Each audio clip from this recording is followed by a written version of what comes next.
Halo guys, balik lagi sama gua Bagas. Kali ini gua akan menjelaskan tentang metode pemancangan menggunakan diesel hammer. Nah, untuk lebih lengkapnya langsung aja kita saksikan videonya. Ya, yang pertama untuk pemancangan sendiri yang kita butuhkan itu pertama jelas material dari pancang itu tersebut. Nah, ini gua kasih lihat material tiang pancang yang digunakan di proyek gua. Modelnya square pel, karena disebut square pel karena bentuknya persegi. Dia ukuran 20 cm kali 20 cm. Nah, untuk mutu betonnya sendiri dia menggunakan mutu beton K450.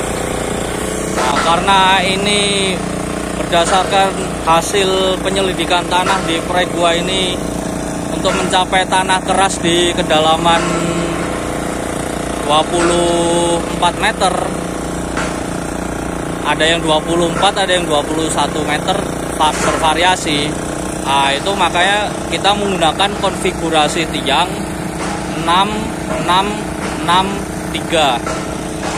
Jadi untuk bottom menggunakan 6 meter, lalu ini untuk middle-nya menggunakan 6 meter,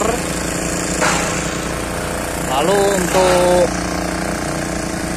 tiang upper-nya menggunakan 3 meter. Itu yang di sana itu. Nah, ini tiang 3 meter. Jadi seperti itu. Yang kedua, setelah material udah ada, tentu aja kita perlu alat. Nah, ini alat yang digunakan untuk pemancangan. Dia menggunakan diesel hammer. Ya, modelnya gini. Nah, itu hammernya yang lagi mantul-mantul, itu hammernya. Itu beratnya untuk hammernya sendiri itu 1,8 ton. 1,8 ton buat hammernya. Nah, bisa kita lihat alatnya, alat yang digunakan untuk pemancangan di proyek gua. Jadi kalau untuk alat yang digunakan itu macam-macam ya. Dia bisa diesel hammer seperti ini bentuknya, ataupun drop hammer. Nah, kalau itu drop hammer yang warna kuning itu drop hammer, dia menggunakan sistem manual. Atau yang biru itu menggunakan jacking pel. Jadi udah menggunakan hidrolik ya kalau jacking pel.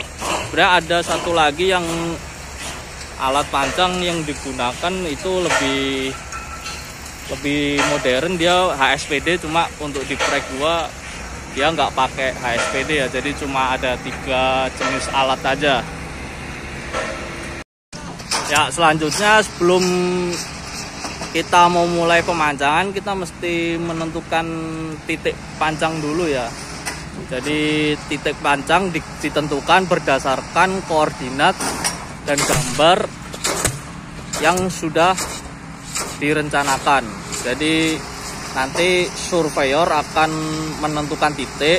Nah, ini salah satu titik pancang yang udah ditembak sama surveyor. Nah, ini menentukan titik ini menggunakan alat total station dan prisma. Nanti gua spill alatnya buat nentuin titik ini. Jadi mesti sesuai, jadi jangan koordinatnya jangan sampai ada yang lari, karena kalau koordinat lari otomatis nanti bangunan lu juga bakalan lari. Jadi seperti itu. Oke guys, ini gua jelasin buat metode pemancangannya. Pertama, lu harus ngepasin di titik yang udah ditentukan ya, udah sesuai sama patoknya. Nah, lalu buat nentuin ketebakan tiangnya, lu mesti waterpass biar lu tahu kondisi tiang tersebut sudah tegak apa belum. Waterpass di kedua sisinya. Nah, kalau belum kurang lu arahin. Nah ini udah pas. Nah ini mulai untuk pemukulan pancangnya menggunakan diesel hammer. Nah kita saksikan ini. Nah ini mulai diangkat diesel hammernya. Nah ini penurunannya masih banyak ya, lebih dari 30 cm ini kalau gua lihat nih, berarti belum mencapai tanah keras nih. Nah wow. Ini artinya tiang belum mencapai tanah keras ini, jadi mesti dipukul sampai dalam lalu nanti disambung menggunakan tiang 6 meter lagi.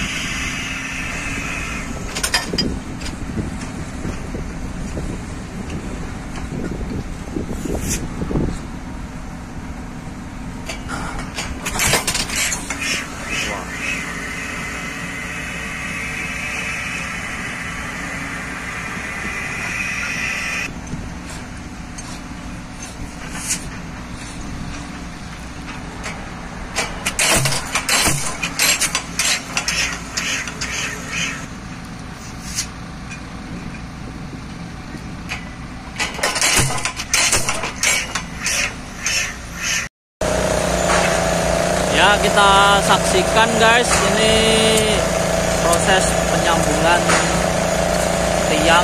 Ini udah tiang keempat ya, jadi yang konfigurasi 3 meter. Jadi ini udah tiang keempat. Ini sedang proses penyambungan dengan las. Nah ini di lasnya mesti penuh juga ya, jadi jangan ada lasan yang nggak penuh, karena ini sudah pasti akan lepas kalau lasnya nggak penuh.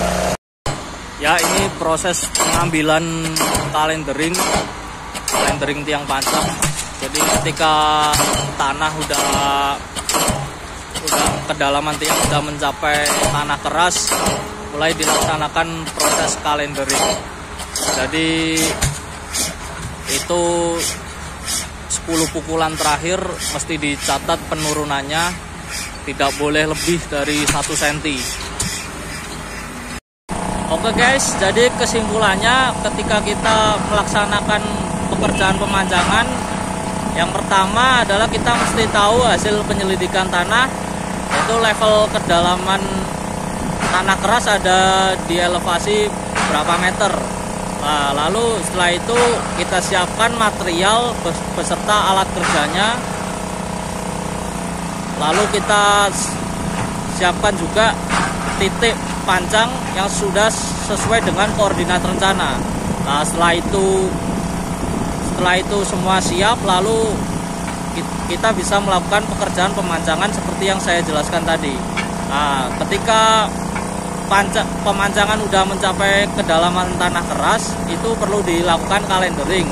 Nah, kalendering sendiri dilakukan pada 10 pukulan terakhir. Nah, itu dicatat penurunannya tidak boleh lebih dari 1 cm. Oke, saya rasa cukup jelas. Kalau memang belum jelas, kalian bisa tanyakan di kolom komentar.